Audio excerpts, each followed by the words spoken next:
తిరుపతిలో కూటమి ప్రభుత్వంపై వైసీపీ చేస్తున్న విమర్శలు, ఆరోపణలపై టీడీపీ నాయకులు నరసింహ యాదవ్ తీవ్ర ఆగ్రహం వ్యక్తం చేశారు. తిరుపతి ప్రెస్ క్లబ్ లో ఏర్పాటు చేసిన మీడియా సమావేశంలో ఆయన మాట్లాడుతూ, ప్రపంచ ప్రసిద్ధిగాంచిన తిరుమల శ్రీవారి ఆలయం సమీపంలో శబరయ్య యాదవ్ విగ్రహం ఏర్పాటు కోసం తాము నిరంతరం కృషి చేస్తున్నామని చెప్పారు. ఈ అంశంపై ముఖ్యమంత్రి చంద్రబాబు నాయుడు, మంత్రి నారా లోకేష్ టీటీడీ అధికారులకు వినతిపత్రం ఇవ్వకుండా కేవలం డిమాండ్లు చేయడం వల్ల ప్రయోజనం ఉండదన్నారు. అలాగే ఏపీఎస్ఆర్టీసీని కూటమి ప్రభుత్వం ప్రైవేటు పరం చేస్తోందంటూ జరుగుతున్న ప్రచారం పూర్తిగా అవాస్తవమని స్పష్టం చేశారు.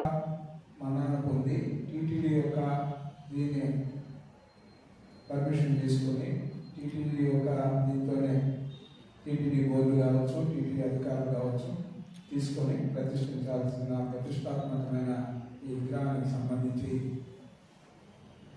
ఈ ప్రాసెస్ జరుగుతున్న సందర్భంలో నిన్న కొంతమంది అంటే వాళ్ళ యొక్క అభిప్రాయాన్ని గౌరవిస్తున్నాం.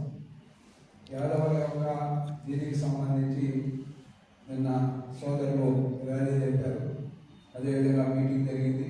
గతంలో కూడా ఒక మీటింగ్ జరిపారు. అక్కడనే ఏది ఏమైనా మా యొక్క యాదవులకు సంబంధించిన దీనికి సంబంధించింది కాబట్టి ఎవరైనా చెప్పచ్చు, చేయొచ్చు.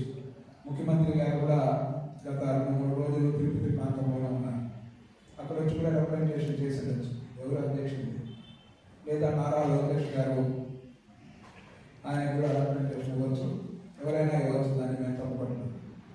కానీ టీటీడీ అనుమతి ఇంతవరకు రాకముందే ఒక డేటు టైం ఫిక్స్ చేసి తిరుమలలో శరభయ్య విగ్రహాన్ని పెట్టేస్తామనే విధంగా ఒక తీర్మానం చేయడం కరెక్ట్ కాదు. దీనికి సంబంధించి శరభయ్య యాదవ్ విగ్రహం సన్నిధి వల్ల మొదటి దర్శనం తీసుకున్న వ్యక్తి విగ్రహాన్ని పెట్టాలన్న సంకల్పాన్ని ఆమోదిస్తారు.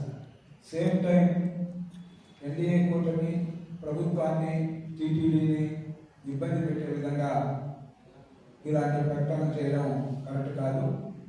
ఈ యొక్క దీనికి సంబంధించిన అందరికీ కూడా, ప్రజలందరికీ, శ్రీవారి భక్తులందరికీ కూడా తెలియాలి కాబట్టి వాస్తవాన్ని 1 సంవత్సరం 2 నెలలుగా 1 సంవత్సరం 3 నెలలుగా కూడా దీనిపైన ప్రాసెస్ జరుగుతుంది.